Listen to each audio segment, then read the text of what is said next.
Okay, when you're ready.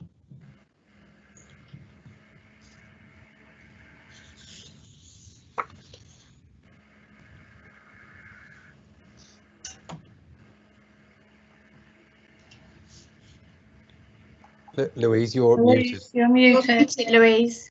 There you go. Tell everybody else, and there's.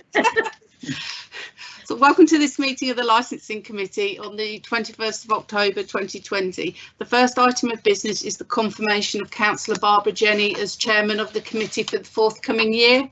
Are all members in favour? Aye. I have a question. Okay. My question is, would it be timely to give other councillors an experience of being chair and vice chair in readiness for 2021? Unfortunately, on this occasion, for this year, all appointments were made subject to confirmation at annual council in May, and it's a council function to appoint the chairman. So right. We're just solely confirming the appointments for this year. Okay, thank you. So Councillor Jenny will take the chair. Thank you. Well, thank you, Louise. Welcome to everyone to this meeting of the Licensing Committee, 21st of October. Second item on the agenda is to appoint a vice chairman, or to confirm the appointment of the vice chairman. I have the pleasure in nominating Councillor Greenwood Smith. Can I have everybody's approval to that? Aye. Aye. Thank you very much. I'm very pleased to have Glenville back in situ. Item 3, apologies for absence. We've had apologies from Councillor Richard Gell. Thank you.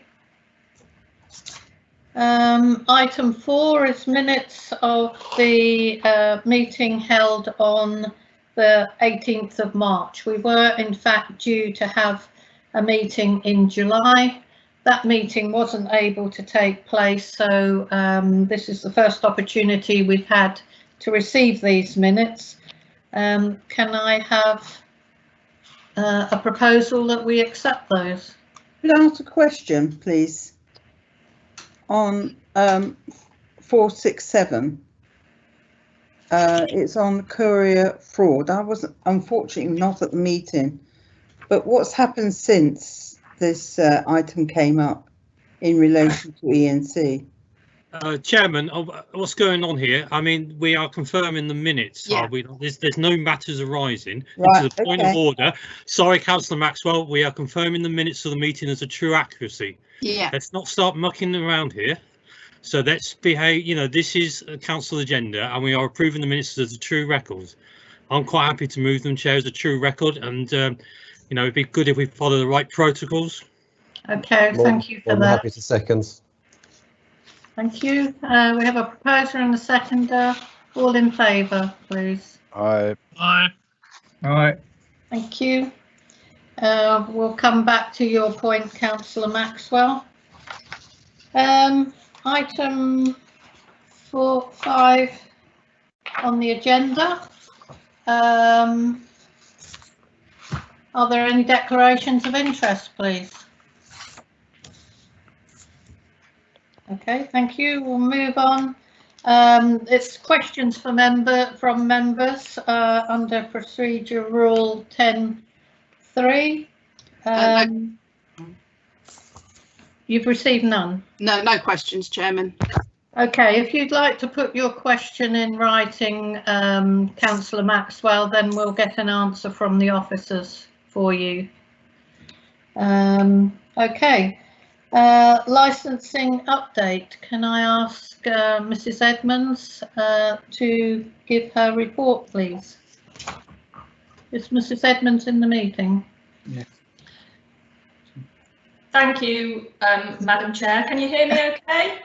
Yes, Yeah. we can hear you. Okay. Thank you very much, Madam Chair, and good evening.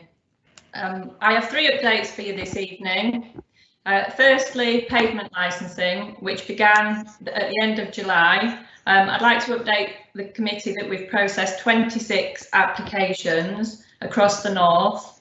However, only 3 of those applications were for East Northants Council, and all of those have been granted.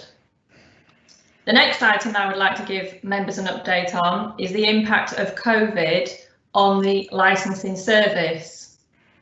So at the commencement of lockdown back in March, all our licensed premises were contacted and advised of their responsibilities, and particularly that they must implement a COVID risk assessment to mitigate the risk of transmission of the virus. Since the easing of lockdown, there's been a constant stream of legislative changes, and the team have worked very hard to keep abreast of those changes so that they're in the best possible position to advise and support businesses through the pandemic. Where we've received intelligence of non-compliance with COVID rules, officers have visited and followed this up, and in any case, nighttime visits have been carried out to check compliance throughout.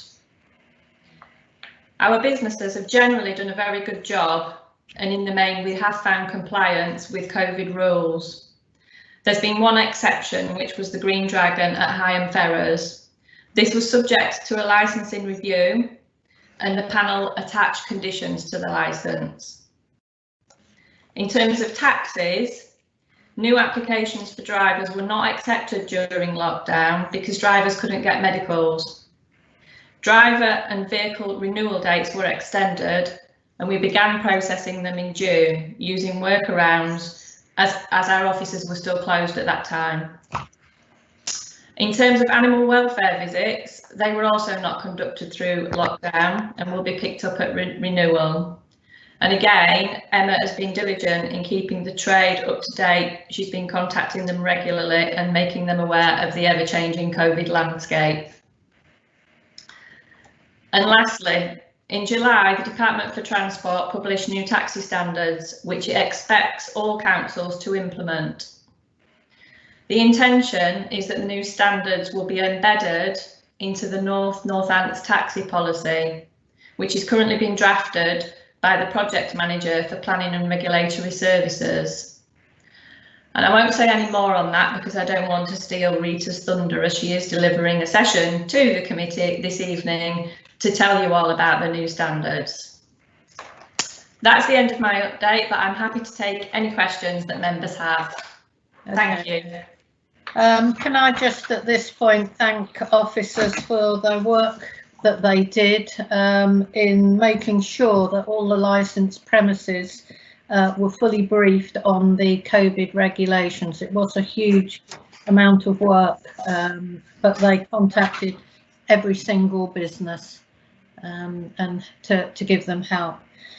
Okay, are there any questions on the report? Can you please? All right. I'd like you to raise your blue hand if you can, because I can't see everybody. I've already asked a question on chat. Yeah, so have I, Barbara, raised on chat because we can't do blue hands on a live meeting. I obviously haven't got that up on my screen. Councillor North. I think Councillor Boto was first, to be honest. There is a list on the chat who's to speak, Chair. Okay, let me just get that. Should I go first then? Yes, Councillor Boto, please go ahead. Yes, Samantha, I think you said you had 26 applications from pavement licences, is that correct? Yes, that's correct, Councillor Boto. You've got in your report 3 applications under 2.3, so there's another 23 somewhere. Is that somewhere outside of our district or what? My apologies for that, Councillor Boto. The 26, that's for the whole of the north. Right. So the 3 that are included in my report, they are just the ones that we've processed for East Northants Council. The only 3. Apologies if I've caused any confusion there, Councillor. Well, yeah, that was confusing. There weren't any applications for any pubs, licensing premises. They're all restaurants, cafes and things. Off the top of my head, I know one was definitely a cafe. And I'm afraid I can't remember the other 2, but my officers may be able to help with that. Well, they were all cafes, yeah. Okay, thank you. Do you want me to just clarify before we go on? So there was Beans in Oundle, there was Savour the Flavour in Higham, and there is Crumbs in Raunds. Oh, Nook. it's called the Nook now in Raunds. So they're the three. They're all cafes. Okay. Chairman, point of order. I think we've had a share of Councillor Wathen's screen, so we're getting a picture of ourselves. Of Councillor Wathen, can you unshare your screen, please? If somebody could tell me how I unshare my screen, I'd a little upward arrow where it says it's a box with an arrow, a square with an arrow, which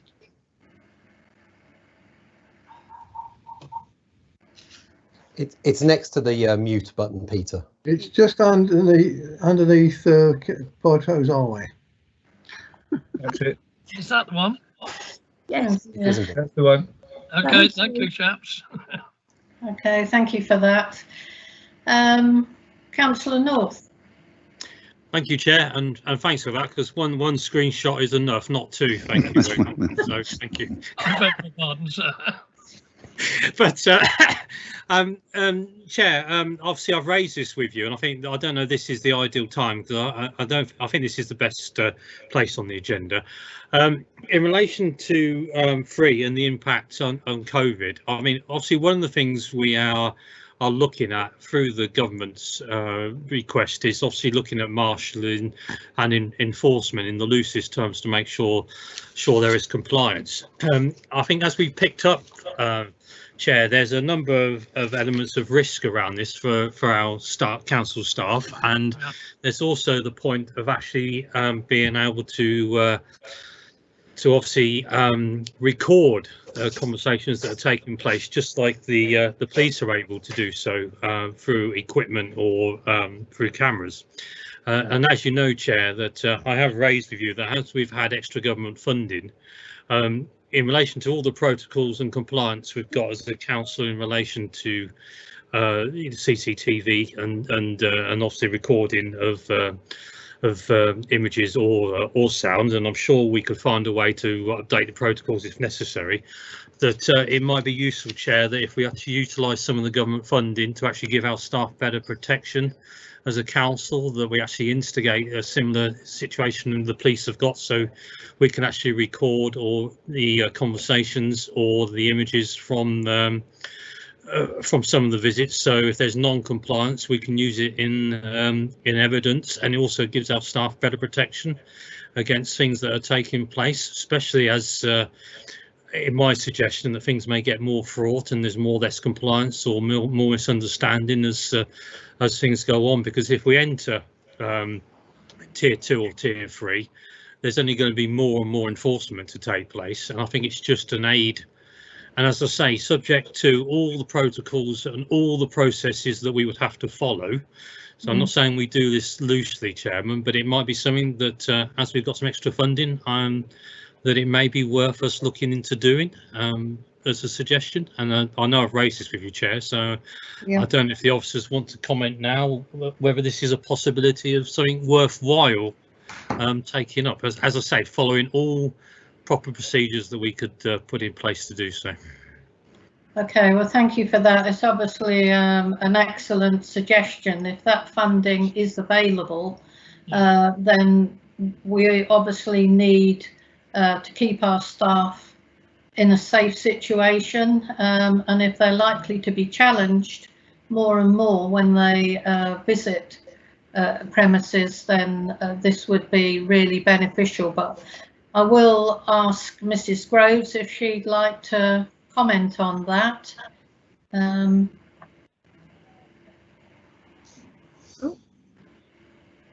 But can I suggest, Chair, if you ask Sam first? Obviously, Okay, Sam being our manager, if you wouldn't mind asking her first. Okay, we'll go to Mrs. Edmonds.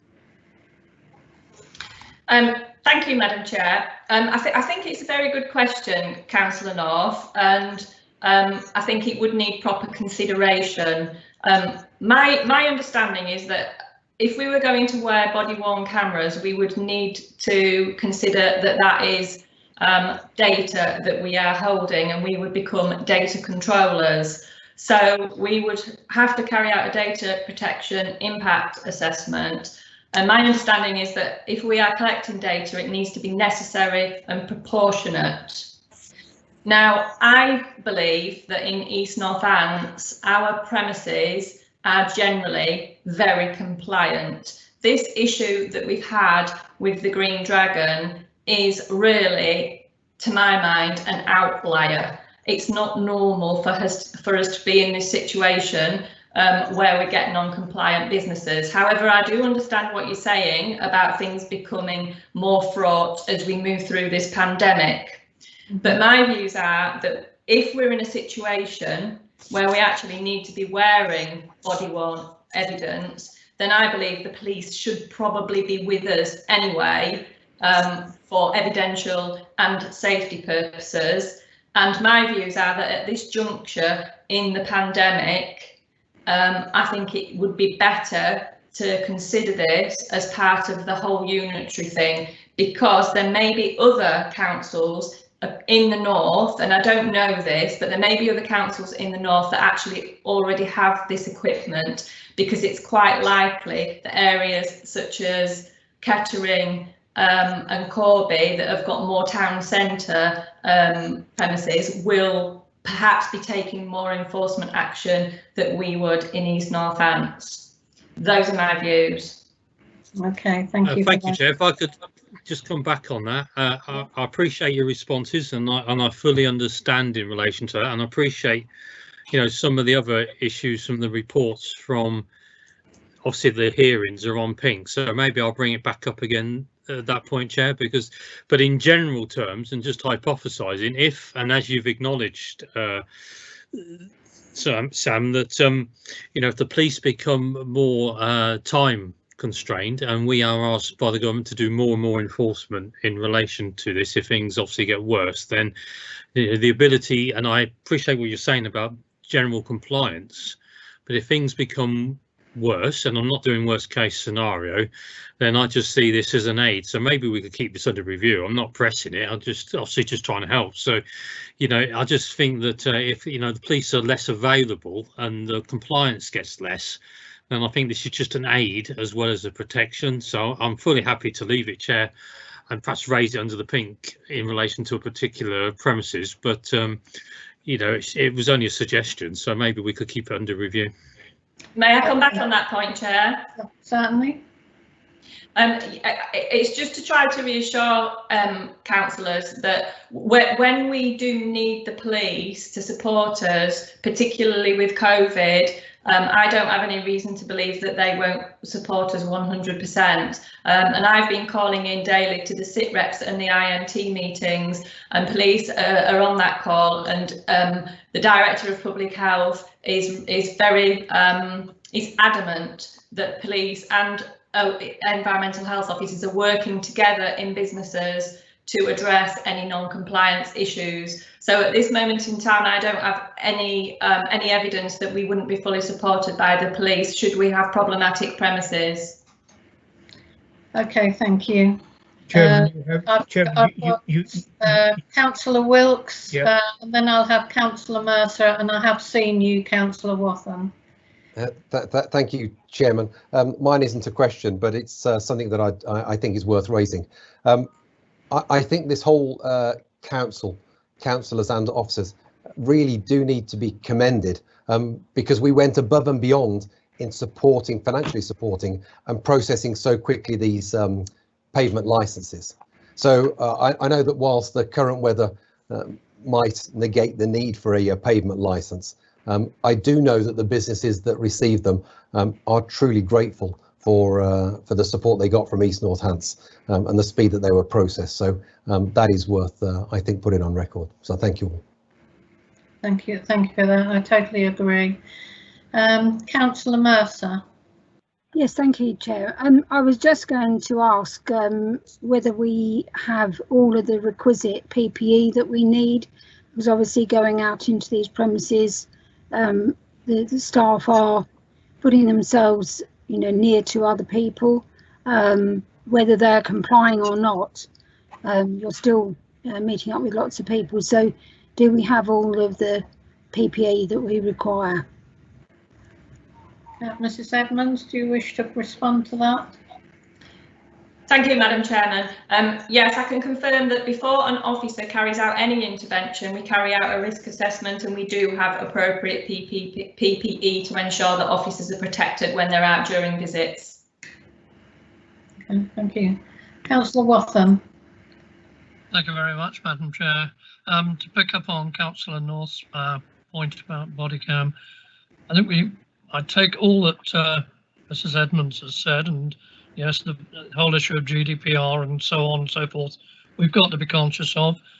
But, you know, at the end of the day, we are responsible for the safety of our officers. They're putting themselves into potentially difficult situations, as we experienced in one of the cases that will come up later.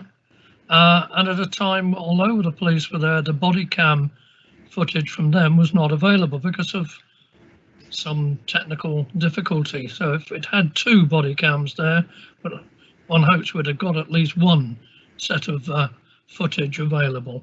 But as I say, perhaps we'll discuss this when we look at that particular application later on. Thank you. Barbara, sorry, Councillor Jenny, may I come back on that, please? Yes, of course. It's just to reassure councillors that when officers are out doing visits, particularly nighttime visits, they do wear Solo Protect devices. And on the Solo Protect devices, there is an emergency button which goes through to a call centre. So we have got steps in place to look after the safety of officers when they're out on visits. I know that's not perfect, but it's better than nothing. Okay. Yes, I think part of the reason for this being brought up tonight is the fact that without a recording of a visit, if it's going to be a difficult visit by the enforcement officers, there is no evidence, and the body cam does in fact record, has the ability to record sound and vision. So if there is any comeback from any of the licensees, then the evidence is there. Part of the reason this has been brought up tonight is the fact that I believe there's a possibility that it will go to personnel on Monday for consideration as to how this extra funding will be spent. So if we wish as a committee to put forward a recommendation, then we can do that tonight for it to go forward to personnel on Monday. But we'll make that decision when we actually deal with the panel hearings. Are there any more questions? Yes, Councillor Andy Mercer, please. Thank you, Chairman. I also noticed Councillor Maxwell's hand raising. She's not on screen at the moment, but she was raising her hand somewhat earlier when she was. Well, let her go first. Okay, I can't actually see her, I'm afraid, and her name hasn't come up in the messages. But understood. Councillor Mercer and then Councillor Maxwell. Okay, got a very simple question. Have the officers doing the risk assessments been trained to do the appropriate type of risk assessment? Mrs Edmonds.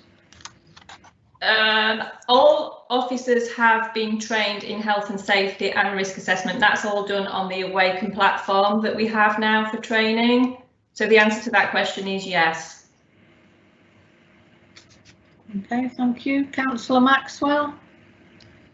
Well, my question is, given the fact that you're actually going around seeing licensing premises and there is funding available to help licensing premises survive, what help is actually given to licensing premises in relation to PPE? Because it's now become evident, if you go around looking at these premises and you think they're not up to standard on their PPE, who is going to fund that to help them be up to standard? Nobody. Nobody? Can you answer that question? Mrs Edmonds? Yes, Madam Chair. PPE isn't required in shops. What is required are face coverings, and I think it would be expected that shops would. I mean, PPE is required mainly in hospital settings and care home settings. Face coverings such as visors and the cloth masks that we all see, they are required in shops and close contact services such as hairdressers. But the shops are expected to fund their own face covering supplies.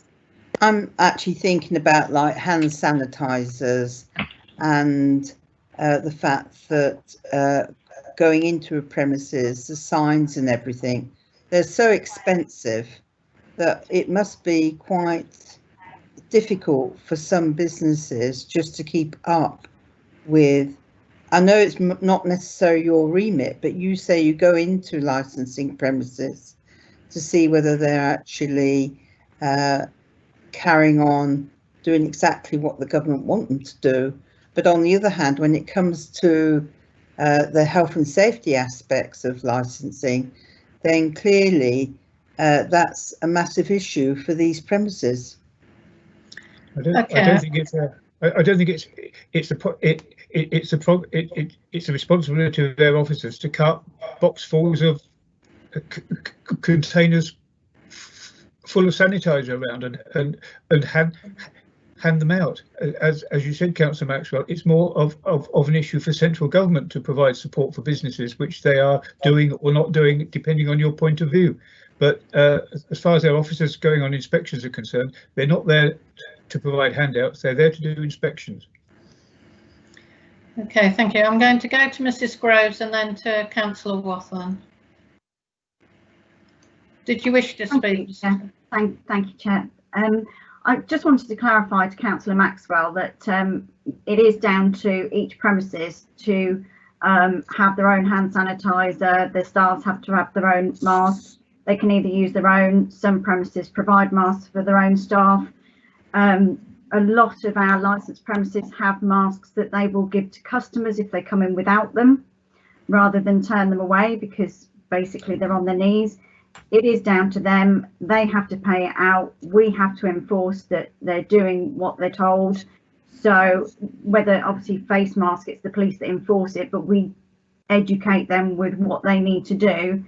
And unfortunately, in these times, they just have to get on with it. We're not handing out anything. We just have to tell them what they need to do, and their risk assessments have to show what it is that they've put in place to keep their staff and their customers safe. End of story.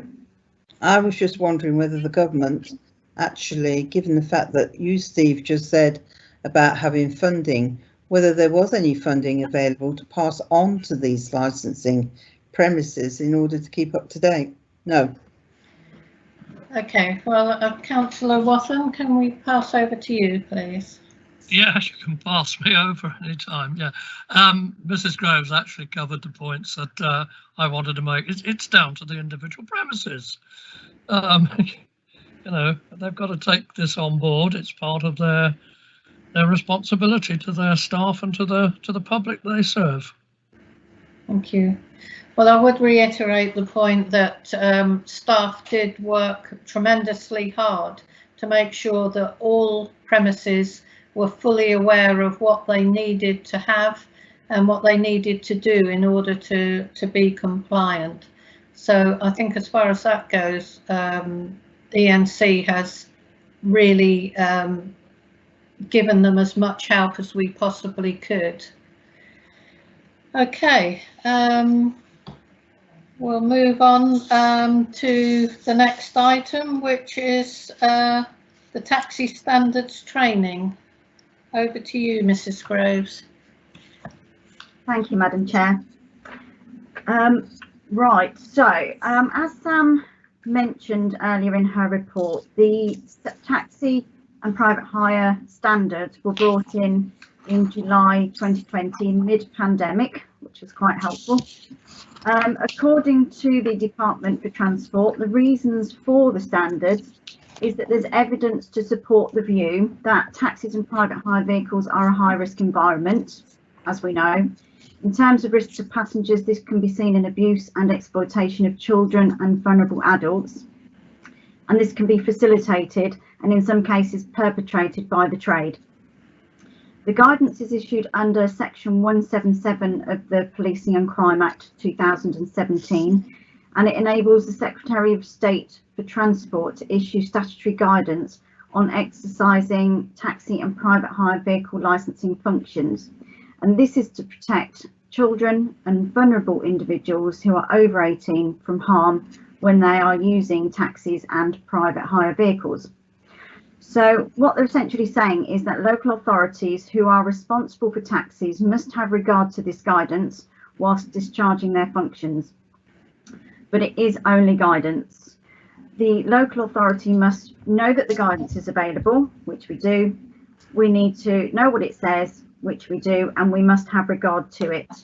We do not have to slavishly follow what it says because it isn't a statutory function. However, they do say that the department expects these recommendations to be implemented unless there is a compelling reason not to. And as public safety comes first, there should be no reason not to implement this guidance. So therefore, we have to look at it as the new normal with regard to taxi standards. So the effect of the standards are that they're saying that all local authorities have to look at the standards and update and revise all policies to include the standards and explain why and how we're doing this. So as Mrs. Edmonds mentioned earlier, obviously as plans for Unitary move forward, the new Northants policy is being developed. This guidance will be looked at within as part of that process. It doesn't make sense for us to rewrite our own policy amid COVID and so close to Unitary. However, as I go through what the standards require, you will note that here at ENC, we already cover the majority of what's mentioned. So there we have no worries. There's nothing that we need to panic about with regards to these standards at all. I did do a training session with Jim Button, a webinar on the standards, and he actually said that some local authorities don't even have a policy. Well, ours is a really good, robust policy, and he said some people just use photocopies with notes in the margins. So actually, we are really good here, and we do know that anyway. So the guidance states that councillors need to be aware of how important this is, purely because of the need to protect the vulnerable. But again, I like to think that we're ahead of the game on that one. You all have a lot of training, you all know what's important, so I don't have any issues there at all. The most drastic advice that the standards give out is that if policies are to change dramatically because of the standards, that all licences that have been issued by that authority should be reviewed. Now, fortunately, I don't think that's going to be required with us at all, but I will explain a little bit more about that shortly. So what the guidance tells us that we have to do, there's a list of things and I'll go through them. So it says that the relationships with police and the DBS service should be strong. As we know, the common law police disclosure replaced the notifiable occupations scheme in March 2015. And we did have teething problems to start with the information unit.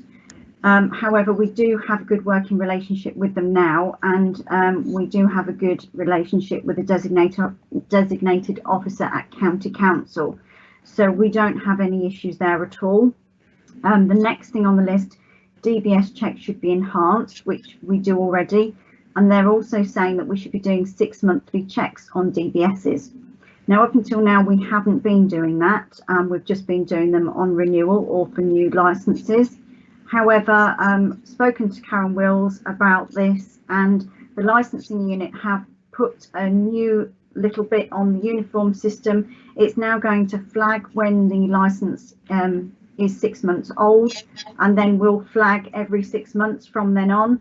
So it's now built into the reporting process, and every 6 months each taxi driver will have a DBS check done.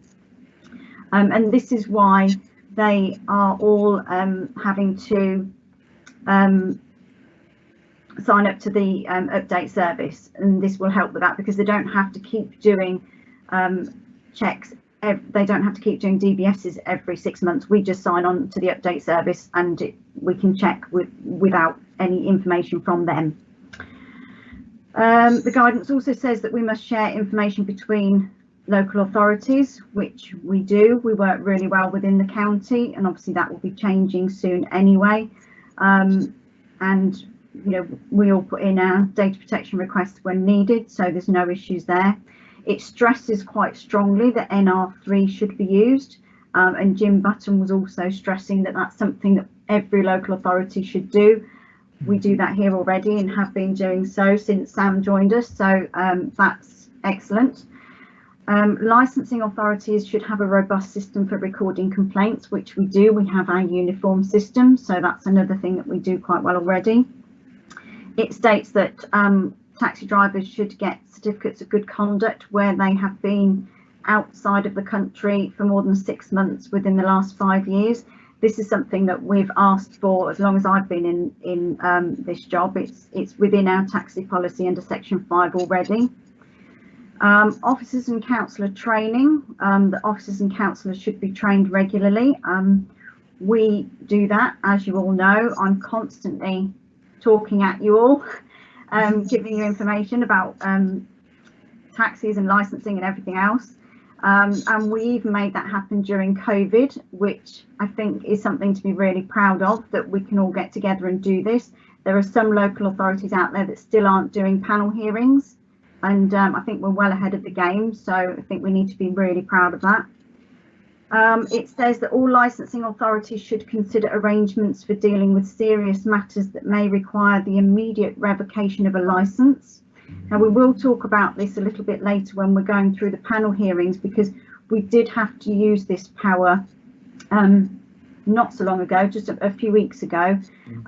We do have officers, Sam and Jenny, that do have delegated powers, and we did use that power earlier on, I think it was last month. So it says that the fit and proper test must be applied, which you all know very well, and we do that well. But the guidance is very clear, and it's underlined in the guidance that an applicant or licensee should not be given the benefit of doubt. If the committee is only 50-50 as to whether the applicant or licensee is fit and proper, they should not hold a licence. So that is actually stated in the guidance. So it's very clear that never give the benefit of the doubt, but we are very good here at the fit and proper test anyway. Determination of convictions, i.e. number of years per offence. Now, we do have this in our criminal records policy. So, for example, in our criminal records policy, we've got if murder or manslaughter, they never get a licence, theft, burglary, fraud, 5 years, and so it goes on. We've got some that are 3 years. There are some local authorities that don't have that at all. And this is where they're saying that if you don't have anything like that and suddenly you're going to introduce it, then that is where you need to review all of your licenses, because then you might have some taxi drivers that actually shouldn't be licensed and you would need to get rid of them. But we have that in our criminal records policy already, so we're covered. It says that safeguarding training will be required. We do a tiny bit of safeguarding training within our child sexual exploitation, but not safeguarding as a whole. So this is something that we will be looking at more when we go into unitary. County lines training is mentioned. Again, we do cover bits of that within CSE, but it will be something that will be expanded on with the new policy. Language proficiency, oral and written skills required. We do that currently. It's part of the knowledge test, but we will expand on that in the future because our testing is going to have to change completely. So that will be a biggie anyway. It says that vehicle proprietors need to be fit and proper. Now, we don't currently have any vehicle proprietors in our district. So vehicle proprietors are, instead of having an operator that has private hire vehicles, a vehicle proprietor is a person who owns Hackney carriage vehicles. And I've used the, in training exercise before, I've used the idea that, so a person can maybe buy 4 vehicles and have 16 members of staff, 16 drivers that he runs, you know, 6 hours at a time. And because the vehicle proprietors don't get checked like an operator does, they can go ahead, they don't have to have a DBS check or anything, they can go ahead and get up to anything they want basically, and we wouldn't know anything about it. So what they're saying is that vehicle proprietors need to be fit and proper, and we ought to be able to do DBS checks on them. So when we move to Unitary and we join up with the Northants, they do have vehicle proprietors, so that will be incorporated automatically into the new policy. It needs to be in there because it may be that we do have some in the future. The guidance supports CCTV in Hackney Carriage and private Hackney Carriage and private hire vehicles. However, it is very clear that they can't make that mandatory. Again, same thing as with the body worn camera. It's a huge thing because of the data protection issues. If we require our vehicles to have CCTV, then we become the data controller, and that brings a whole heap of issues. But again, that is something that may be considered in the future. The guidance states that stretch limousines should be licensed. We haven't got any at the moment, but we have had some in the past. So that's absolutely fine. We could still have stretch limos and we would license them. That's not a problem. It says that annual DBS checks should be done on operators, even if it's a 5-year license. So all of our operators have a 5-year license. And for operators, we can only ask for a basic check, not an enhanced check. If the operator is also a driver, then we have an enhanced check anyway, so that's fine. But if they are just an operator and not a driver, we can only require a basic disclosure. And if they get an enhanced, we can't use what's on it because we're not supposed to be privy to that information. What the guidance is saying that we should ask for an annual DBS check of operators. So rather than once every 5 years, we should ask for it annually, and they should send it to us. And if they don't, that we should suspend the license. So again, that could be considered as part of the new policy. It's not something that we'd thought of doing, but we could consider that. That wouldn't be an issue at all. And also operator staff are fit and proper tested or have DBSs. Again, we don't currently require this, and the best way around that would probably be to ensure that the operator makes sure that their staff are DBS checked and are fit and proper, keep records of their staff that enforcement officers have sight of, which would probably be the easiest way around that, because staff chop and change and we wouldn't want to be keeping an eye on that. But if we require the operator to do that, that would probably be an easy way of doing it. So again, that'll be something that will be looked into. It suggests a penalty point scheme to help committees make decisions. We already do that. And the last one, it says we need to make it easier for people to complain, and we should put posters in vehicles and on social media about how people can complain about taxi drivers. And when I sent this list to Sam, I put in big letters, no, because, you know, that is the last thing in the world. It's like, no, don't let people complain more. But to be fair, these days, people tend not to complain to Emma and myself. What they tend to do is put it on Spotted Rushden, because they think that that will really help. But yes, that is something, again, that we can look into in the future. If it's serious, obviously people do come to us and we investigate and we do what we have to do. We are very conscientious, really. So, as I said, pretty much everything they've said, other than a few minor things, we do. I think we've got nothing to worry about. Very proud of what we do. We have very robust policies. So all in all, everything's fine. One thing that the document doesn't cover, and although it does say it's standards, it is to a degree in that it's asking for us to look at certain types of things, but it doesn't mention driver qualifications, it doesn't mention driver requirements, medical requirements, it doesn't mention operator qualifications or requirements. It doesn't even touch on vehicle standards, specifications, emissions testing, nothing like that. It doesn't mention fees. So although it's a step in the right direction, and it really is, because we do need taxi legislation overhauled in a big way because it's all so old, it by no means covers everything. So, but it is a step in the right direction. So hopefully in time to come there will be more, but at least it was being looked at. So that's everything. I'm happy to take any questions. Okay, thank you. Thank you. It's reassuring to know that, sorry, somebody, it's reassuring to know that we are actually covered in a lot of the points that have been put forward. Councillor Greenwood-Smith. Thank you, Madam Chairman. Rita has pointed out in the report all the things we're already doing, and at the end of her report she added a few things that the report didn't say. Can I suggest that we put this little group of people in their dark and dingy basement somewhere in Whitehall out of their misery by just saying, give us a ring if Samantha would be kind enough to just give them a ring in the morning and say, just trot up, have a look at what we're doing, and then you can tell everybody else to do it as well. It would save so much time and effort. Okay, are there any other questions for Mrs. Groves? Councillor Jill Mercer. I think Dorothy was before me, but well, I can't see Dorothy. She doesn't have her camera on, and there's nothing in the chat, so it's on my screen. I'm not aware. I just want, you mentioned NR3 and I didn't know what that was. Is it a form? No, the NR3 is the database that we have.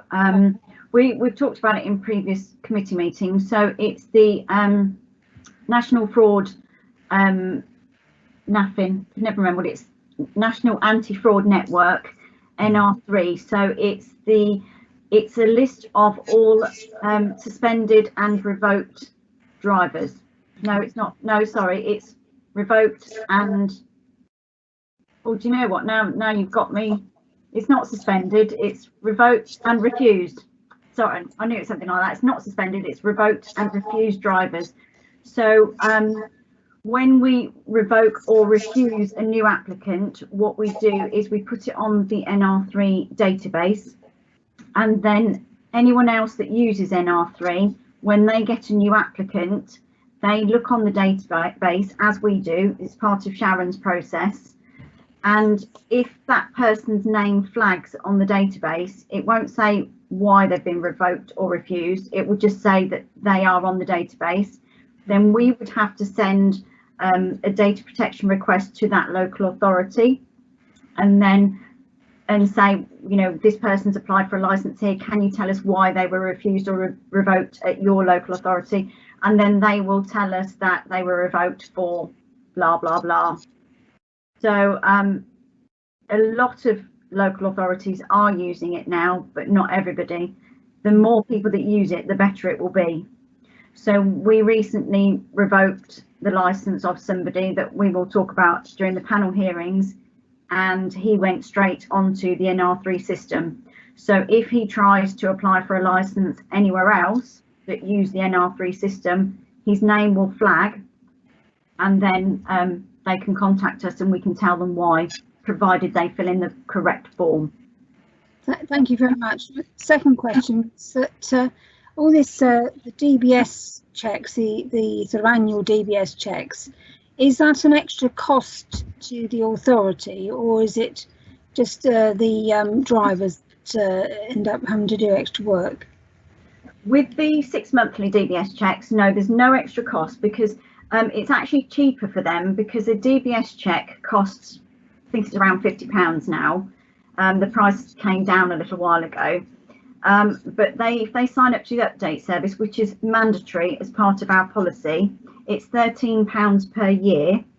And when they're part of that update policy, we can dip in and look at their DBS at any time. So although it's resource for us, it's not that bad because we only have 150 drivers ish. It is resource for us, so it does cost in that respect, but it doesn't cost any money it doesn't cost them, it doesn't cost us. Thank you. Thank you. I'll go to Councillor Maxwell, then Councillor Greenwood-Smith and Councillor North. I'd like to say I'm really pleased about the DBS being on a more regular basis than it is at the moment. I would like to make another point, however. You were saying about complaints in taxis. I do think that when we actually give them a licence, it would be quite nice as part of giving the licence that they display within their taxi who, even if it's just a telephone number, who they can complain to should they need to, because at the moment in taxis there's nothing. And I think whilst it may seem irrelevant, there are some taxi drivers who clearly do need reporting, and it just doesn't happen, therefore, and the person inside the taxi is often frightened to necessarily come forward and say something. So I think it is something that does need flagging up. It is something certainly that we can look at. You will find that most people that complain or need to complain about a taxi, they will contact the operator. And Emma and I do get a fair few complaints that come through. People do contact us, or we get to hear somehow. It might be by email, it might be a phone call, it might be third hand, and we end up speaking to that person already. But if it's bad enough, you will find that people do complain. And when people put anything on Spotted, people will always put on there, tell the council, tell the council, tell the council. So if it's bad enough that they warrant that they actually want something done about it, they will call us. But yes, certainly if it's required, it's something we'll do in the future. Okay, thank you. Councillor Greenwood-Smith. Thank you, Madam Chairman. Two quick points. The first one, I would, in different circumstances when we were all in one room together, I would be able to tell you just gently, quietly, but there seems to be an anomaly with Teams that you can see some of the people some of the time, but not all of the people all of the time. And the screens that appear, the screen that I'm looking at is not necessarily the screen everybody else is looking at. Different pictures appear to different people, and it makes it very difficult for you to spot everybody on that basis. So I don't envy you that task, given that people actually have got their cameras turned on when we possibly think that they haven't. It's just one of those things, quirks of Teams, which you don't get in Zoom, but we're not here to advertise Zoom, are we? The second point is not a flippant point at all. The officer doing the inspection would have to ensure that the telephone number that was displayed for complaints to be made wasn't actually the phone number, the mobile phone number of the bloke himself. I know I don't take that as a silly comment. People can put all sorts of odd phone numbers in and say phone your complaints through here, and they never get to where they're supposed to be. Displaying a telephone number in the taxi is just one more thing that the officer has to look for.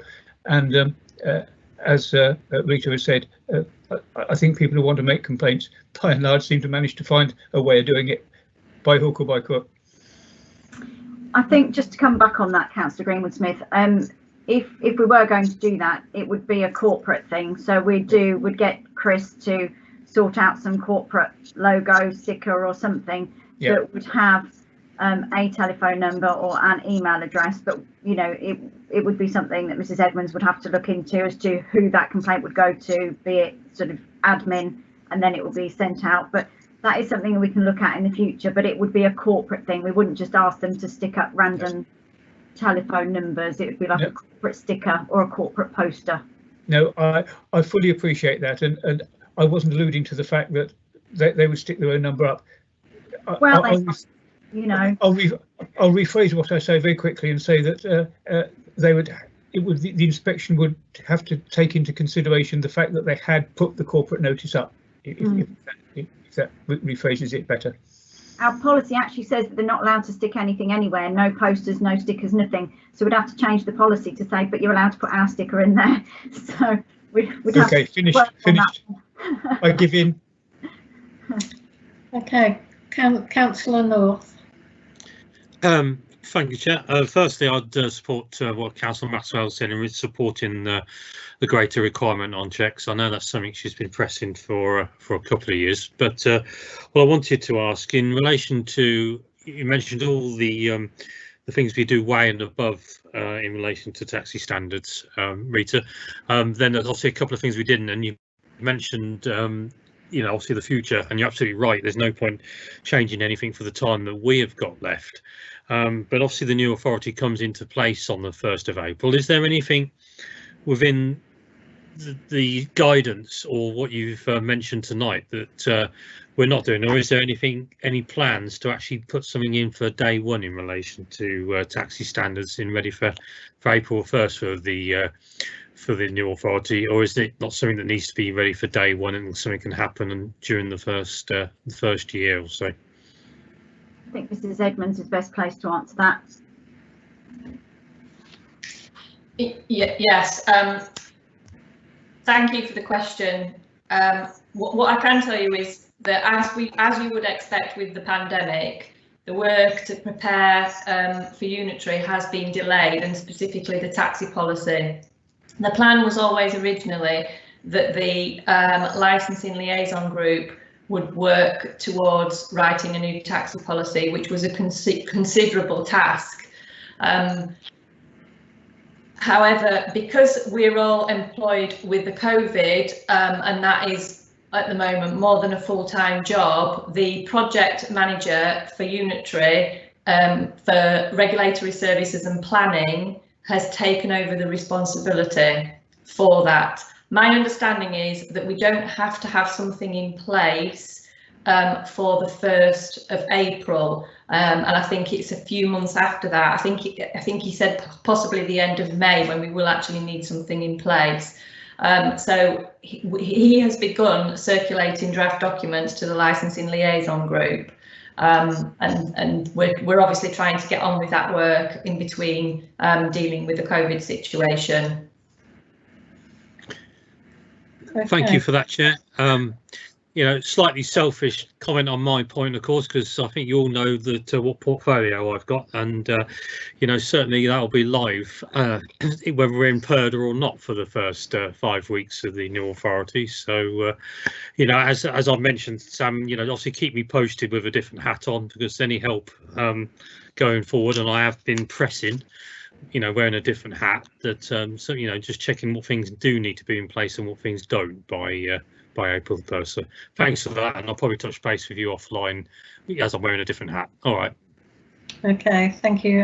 Councillor Boto has flagged up that it would make life a lot simpler if people use chat to indicate that they wish to speak. It's very difficult. I can only see 9 people on the screen. If hands are raised, I can't see it, I'm afraid. So if you could use chat, that would be helpful. Councillor Boto, did you want to make a comment? All I wanted to say was that if they don't know how to do it, and they look for the bubble on the bar towards the bottom of the screen, they'll see the chat screen and just type in they want to speak, and you see them. It should be very simple, but it's being very complicated by this hand waving that's going on, which is unnecessary. Yeah, well, the blue hand is the other one, but we don't seem to have that on here. Councillor Andy Mercer is actually waving. Yes. The reason I'm waving is because twice I put something on the chat saying I wanted to speak and I didn't get called for it. So the chat column is not actually helping us much. Okay, well, I apologise for that. Did you have a point you wanted to make, apart from that one? On this occasion, no. Right, okay, thank you very much. Okay, are there any more questions for Mrs. Groves? If you're able to let us have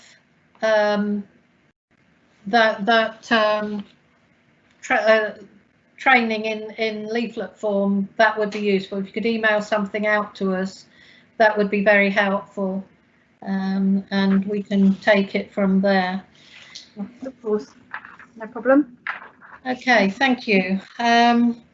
We move on to the exclusion of public and press. Chair, before we do that, unless I missed it, I don't think we actually noted item 7 and the recommendations 14.1. I know you kindly moved straight on to Rita's update, but I don't actually think we noted it. Okay, I beg your pardon. In that case, can we note the report, please? I move the chair. Thank you. All in favour? Aye. Aye. Thank you. Right, apologies for that. Okay. Well, the next item on the agenda is to go through a review of our recent. Excuse me, Chairman, we need to stop the live feed. So if you can just wait, give us a few moments just to switch the live feed off. Thank you. Have we formally agreed the exclusion of press and public? I think we have now, Councillor. I think we have, yes.